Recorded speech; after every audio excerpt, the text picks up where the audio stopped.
Hey guys, Mel here. Welcome back to the Black Wellness Weekly Roundup. You know what to do? Drop us a comment below. Let us know your thoughts. So, what happened in Black Wellness this week? First up, international yoga teacher and body positivity advocate Jessamine Stanley was dragged on Twitter by several white men. Yep, I will tell you why. Next up, one Brooklyn-born black woman has become the first in New York to own a spring water bottling plant. And we are ready to support her. Yes, we are. Third, we're happy to get out of the pandemic. But should we be cleaning or disinfecting or both? I have the answer for you. And finally, some bonus info you could use this summer. All of these coming up in a few. I will be right back. Moms, have you ever been worried about your daughter's safety as she grows and matures and is looking for some more independence? Now, I know it can be really scary in the world we live in today, but I'm here to show you how you can get some peace of mind and build some safety skills in your daughter. Hi, my name is Dr. Lori L.J. Samuel, and I'm a criminologist and the founder of Cupid Sting nonprofit. I started Cupid Sting to educate women and girls on safety so that we can reduce gender-based violence in our communities. I'm so excited to introduce our mother-daughter classes. These are for moms with girls anywhere from age 6 all the way up to 17. We want our daughters to feel confident, but most of all safe. And I want you to feel comfortable and okay with giving them a little bit more independence. So let me show you how. Sign up for our mother-daughter classes, which begin the end of June, and I'm going to show you how. Their safety is so important. Take care. Hi folks, we are back with this week's update in Black Wellness. So international yoga teacher and body positivity advocate Jessamine Stanley was dragged on Twitter by several white men. Why? Because in her new book called Yoke, Jessamine explores the existence of white supremacy and cultural appropriation in American yoga. She says this: the popularity of yoga really came down to wealthy white people wanting to learn and explore in a very specific way, and that's why yoga has been so white for so long in this country. After this article was published, Jessamine was dragged on Twitter by several white men. Go figure. What I know about the origin of yoga is that it is a 5,000-year Hindu practice that is just part of a larger system of beliefs that include adherence to nonviolence, meditation, chanting, devotional love to God, and selfless action. Modern yoga barely focuses on these aspects and more on the mat, the clothes, or which club or class you belong to. It is viewed for many black women as a white practice. And I have to say, before you get into it, you have to do your research just to change your perspective. But I'm curious to know what your thoughts are about yoga. Do you think it's a white practice? I do think it's been strongly influenced by white people, especially with the existence of companies like Lululemon. But it is clearly not where yoga starts and ends. Jessamine shared that yoga is a lot more than the postures.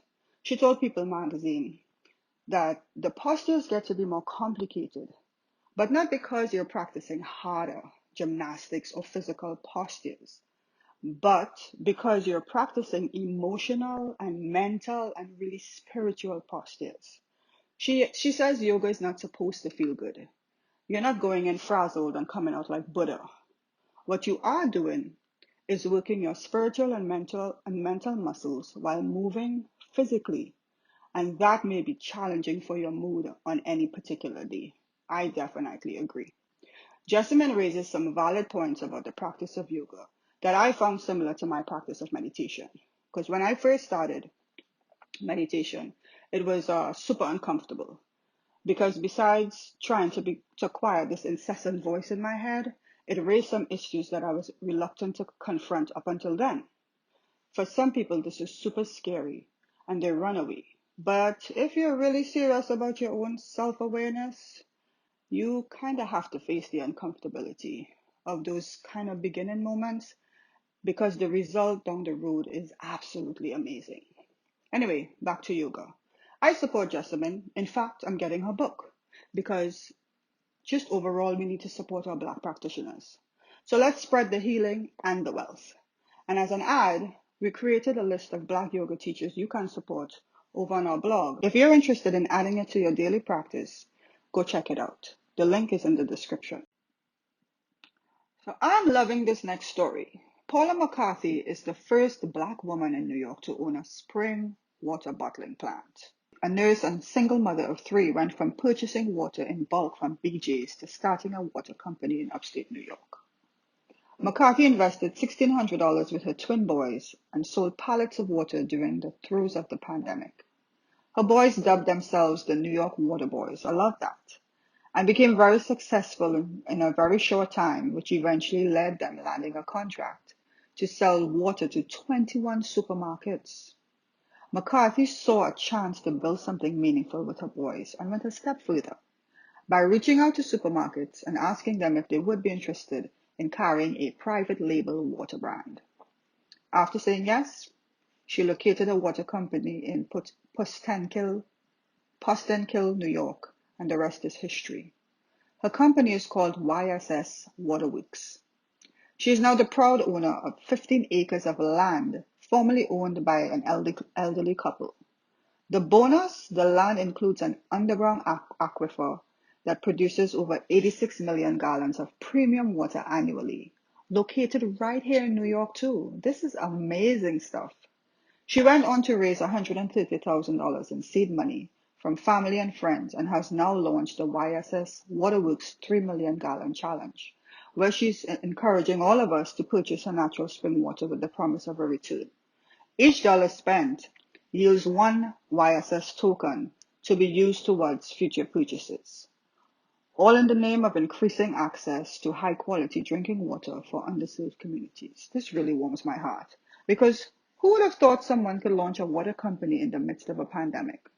And I am happy it's a Black woman. Yes, let's go support her. To pre-order your water, visit their site at www.ysswaterworks.com. So we're getting out of the pandemic. Should we be cleaning, disinfecting, or both? We're following up on a story from Essence magazine last week that suggests it's not either or, it's both and. We should be doing both. After the experience of a global pandemic, though, I have to agree. I've never really washed my hands, cleaned surfaces and my devices as much as I've done in all of 2020 up until now. Experts say now is the time to formalize the behaviors we should have been doing all along. And I know my Caribbean parents out there will agree. So the recommendation is to disinfect high-touch surfaces. Things like your doorknobs, window latches, light switches, tabletops, countertops, your bathroom sink, your kitchen sink, bathroom, toilet, and faucet handles. For public spaces, you should take a similar approach and focus on disinfecting frequently touched areas like desks, doorknobs again, keyboards, phones, countertops, and restroom sinks and toilets. Or do the same in high traffic areas like restrooms, break rooms, shared workspaces and kitchen areas.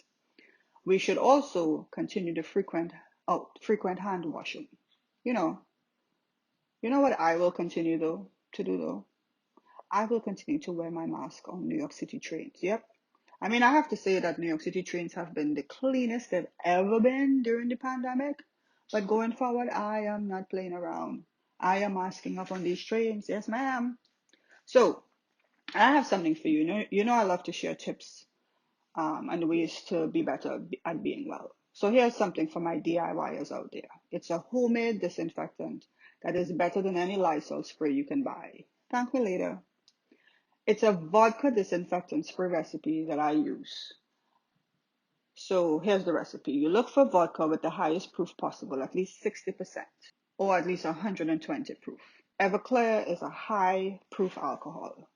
So you get 3/4 of that vodka, a quarter water, 15 drops of your essential oil of your choice. It could be like lavender, tea tree, or you can do like me. I simply just cut a lemon rind and pop it right into the bottle. Mix it in a spray bottle, give it a quick shake, and then start using it on all these surfaces, your doorknobs, your faucet handles, your toilet seats, etc. Allow to dry whenever, allow to air dry whenever possible, or just wipe with a clean cloth. I even use it to spray like on my beds, on pillows, whenever I change the sheet. And that's it. A quick recipe for you guys to just be able to disinfect your areas. Big bonus, summer is upon us. What should you be drinking to stay hydrated? We have some recommendations. I'm offering a bonus this week since it is already hot as hell and you may not know what to drink in order to keep your body hydrated. So I went ahead and created a list of 8 drinks you can make at home to stay cool while saving up hot girl summer looks. Lemon water. Lemon water, if you didn't know, is probably one of the most hydrating drinks you can have. Pear juice, rich in electrolytes such as potassium, calcium, magnesium, and sodium. Then there's good old coconut water. Where my Caribbean people at? You know lots about this. Low in calories, rich in potassium, and super energizing. Cucumber juice contains 90% water and one of the most hydrating vegetables on the planet. Herbal teas or aloe vera water or aloe vera juice packed with antioxidants and has some powerful regenerative properties. Fruit infused water. Adding fruits in water helps in diluting sugar content and increasing its hydrating powers. Chia water. Never thought about this one, but the seeds can absorb up to 10 times in the water and swell in minutes to make a lovely hydrating drink and a natural energy drink. Dehydration is very real. It contributes to fatigue, dry skin, dizziness, dark colored urine. Go ahead and check our website for more info on all of the stories today. That's www.allaboutthesisters, THE sisters. And that's it for this week's Black Wellness Weekly Roundup. I hope you learned something new today. Join me back here next week for more. Did you subscribe yet though? Go ahead and do that right now. And follow us for upcoming events and sign up for our weekly newsletter. The link is in the description to get us in your inbox first. See you guys next week.